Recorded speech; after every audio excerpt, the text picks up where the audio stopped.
Okay guys, Assalamualaikum dan salam sejahtera. Malam ni guys, aku ada nak cerita kisah wali Allah Tok Kenali. Tapi Tok Kenali ni ramai dah orang kenal, orang tahu kisah cerita dia. So, aku hanya untuk mengulangi cerita kepada sahabat-sahabat kita yang belum tahu lagi. Kita mulakan.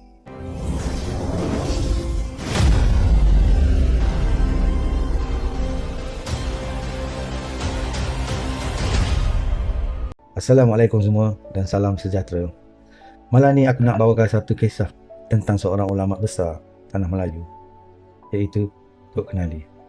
Seorang insan yang sangat dihormati dan ramai percaya beliau adalah wali Allah.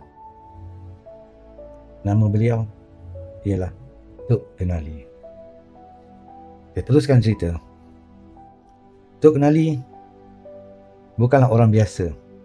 Beliau bukan lahir dari kalangan-kalangan orang-orang yang kaya, orang-orang yang berharta. Bukan juga pembesar negeri, bukan juga ahli politik. Tapi kerana ilmu, akhlak dan kecintaan beliau kepada Allah, namanya terus hidup sampai ke hari ini, di tahun 2026.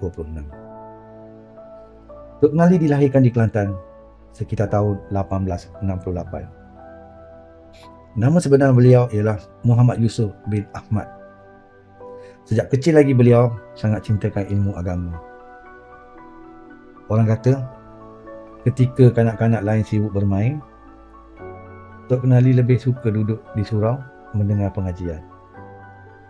Beliau sanggup berjalan jauh semata-mata nak belajar Al-Quran dan ilmu agama.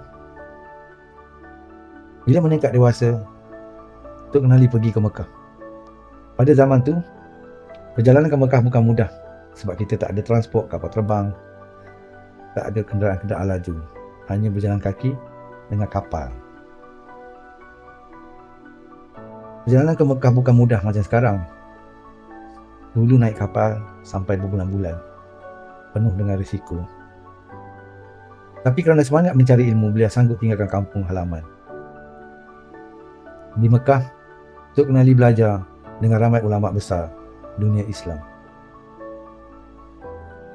Beliau bukan sekadar belajar biasa, malah sangat dihormati kerana kepintaran dan akhlaknya.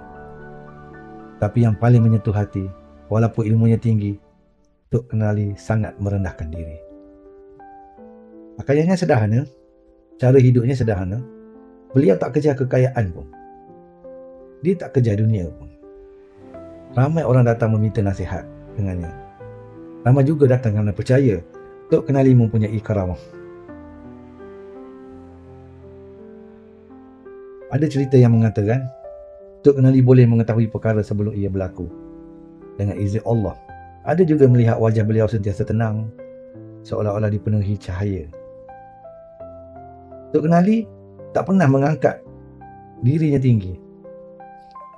Beliau selalu mengajar orang supaya jangan taksub kepada manusia.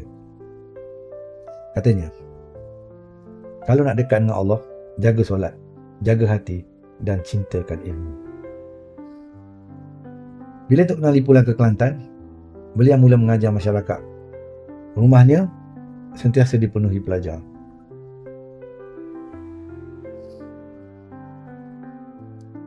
Dari situlah lahir ramai ulama-ulama hebat di Nusantara. Tok Kenali bukan sekadar guru. Beliau ialah cahaya ilmu masyarakat Melayu pada zaman itu. Sehingga hari ini, nama Tok Kenali masih disebut. Ilmunya masih dipelajari dan kisah hidupnya masih menjadi inspirasi ramai orang. Kadang-kadang kita fikir, nak jadi hebat kena kaya, kena terkenal. Tapi Tok Kenali buktikan manusia yang paling tinggi derajatnya ialah manusia yang dekat dengan Allah. Semoga Allah merahmati Tok Kenali dan menempatkan beliau di bersama orang-orang yang soleh. So kalau korang suka kisah macam ni, follow channel ini sebab aku akan bawakan lagi kisah wali Allah. dan sejarah Islam yang penuh pengajaran. Sekian, terima kasih.